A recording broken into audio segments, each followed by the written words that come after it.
হাদি বেঁচে নাই, কৃত্রিম ভাবে এখন পর্যন্ত হাদিকে বাঁচিয়ে রাখা হয়েছে। হাদি ততক্ষণ বেঁচে থাকবে যতক্ষণ পর্যন্ত রাজনৈতিক দলগুলোর ফায়দা লুটে নেওয়া না হবে। হাদির উপর যেটা হয়েছে না, এটা আরো হইতে থাকবে। যতদিন এই বুইরা মাদার জেনারেশনটা থাকবে, হবে না ভাইরাস মুক্ত। আগে এইগুলার সাঁতার। গতকাল হাদি যখন হসপিটালে ভর্তি ছিল তখন ওইখানে গিয়েছিল মির্জা আব্বাস তাকে দেখার জন্য। আশপাশ থেকে প্রত্যেকটি মানুষ তার দিকে ভুয়া ভুয়া বলে চিৎকার করতে থাকে, ভুয়া ভুয়া স্লোগান দিচ্ছেন। এক পর্যায়ে তাকে অপমান করে ওইখান থেকে বের করে দেওয়া হয়।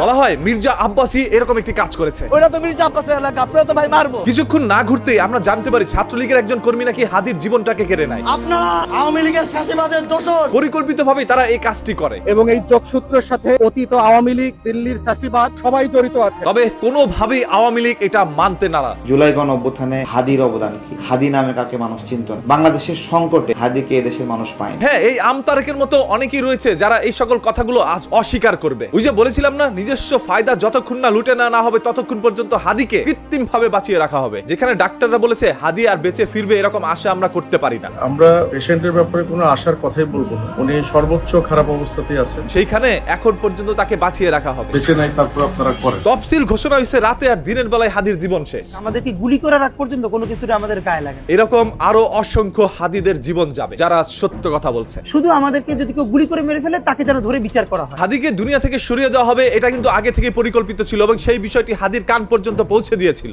ভাইকে বারবার নিষেধ করছে, আপনার লাইফের উপর রিস্ক আছে। এরপরও এই হাদি বলেছিল, আমি যে জায়গায় যাবো 50 জন আমার লগে আইবো, তোর কেউ লাগবো না। আমার ভাই এত সাহসী, আমার ভাইয়ের জানের মায়া নাই। হ্যাঁ, হাদি কাউকে ভয় পেত না, হাদি নিজের জীবন নিয়ে পরোয়া করতো না। আপনি যদি আজকে আমাকে, জাবেরকে, আমাদের টিমকে মেরে ফেলেন এবং তার যদি বিচার করতে না পারেন, তাহলে নতুন কেউ জন্মাবে না। শুধু এই জন্য তার বিচার করে ফেলতে হবে, আর কিছু স্পেশাল সিকিউরিটি লাগবে না। এরকম একজন সংগ্রামী এবং সাহসী লোককে আজ বাঙালি হারাতে যাচ্ছে। এই গুলিটা আসলে ওসমান হাদির মাথায় লাগে, এই গুলিটা লাগছে বাংলাদেশের সিস্টেমের মাথায়। আর বাংলাদেশে এখন সিস্টেম বলতে কিচ্ছু নাই, যে যেভাবে পারবে, যার যে ক্ষমতা আছে সেটা ব্যবহার করে লুটে পুটে খাবে। এইটাই হচ্ছে বাংলাদেশের এখন সিস্টেম। আপনি কি জানেন হাদির বর্তমানে যে অবস্থা, মাত্র 5% তার সুযোগ বা সম্ভাবনা আছে ফিরে আসার। হাদির মাথার খুলি কেটে পাশে রাখা হয়েছে। আসলে হাদির শারীরিক অবস্থা খুবই খারাপ, হাদি হয়তোবা বেঁচে নেই।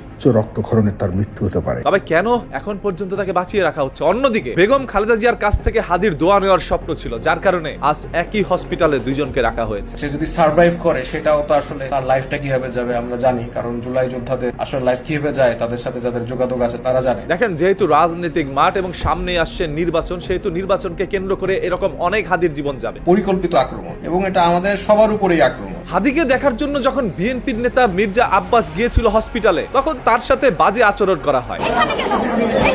আর এটারই প্রতিবাদে মির্জা ফখরুল ইসলাম আলমগীর সবাইকে সতর্ক করে বলেন, গুলির বিদ্ধ হয়েছেন হাদি সাহেব, না হাদি ইনসাফ পার্টির ওসমান হাদি সাহেব, ইনকিলাব পার্টি, দুঃখিত, মঞ্চ, ইনকিলাব পার্টির মঞ্চ। দুঃখের বিষয়, একজন ভিকটিমকে যখন একজন নেতা চেনে না, তখন যারা এরকম ঘটনা ঘটাইছে তাদেরকে কিভাবে চিনবে?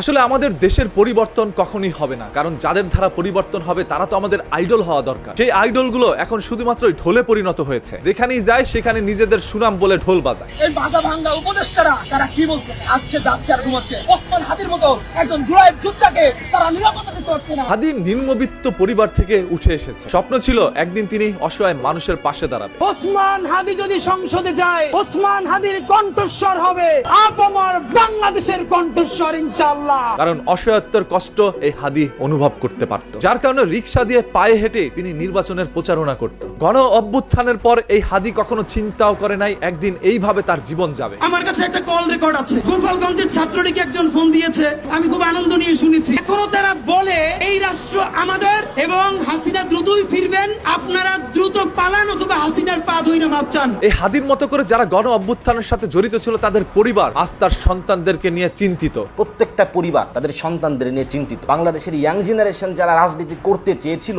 তারা কিন্তু ভীত। এটা দেশের জন্য হুমকি। তার সন্তানদেরকে বাইরে বেরোতে দিতে চাচ্ছে না, কখন যেন হাদির মতো করে তাদেরও জীবন যায়। প্রত্যেকটা নাগরিক রাস্তায় হাঁটতে, চলতে, ফিরতে এখন ভয় পাবে। পুরো বাংলাদেশের মানুষকে একটি আতঙ্কে ফেলে দিয়েছে। ইনশাআল্লাহ আমি মনে করি এক হাদি যদি চলেও যায়, লক্ষ হাদি তৈরি হবে ইনশাআল্লাহ। ইনশাআল্লাহ এই ভূখণ্ডে আমরা কারো গোলামি মানব না। যারা এই ধরনের কাজ করেছে যথাসম্ভব দ্রুত তাদেরকে চিহ্নিত করুন, তাদেরকে গ্রেপ্তার করে প্রকাশ্যে সর্বোচ্চ শাস্তি দেন। আপনাদের রাজনৈতিক উদ্দেশ্য হাসিলের হাতিয়ার যেন হাদি না হয়। আইনের প্রতি আমরা সবাই শ্রদ্ধাশীল। আমরা যদি শহীদ হয়ে যাই, আমাদের সন্তানেরা লড়বে, তার সন্তানেরা লড়বে, কিয়ামত পর্যন্ত বাংলাদেশ নামক জমিন যতদিন বেঁচে থাকবে ততদিন পর্যন্ত আজাদির সন্তানেরা লড়াই করবেই করবে।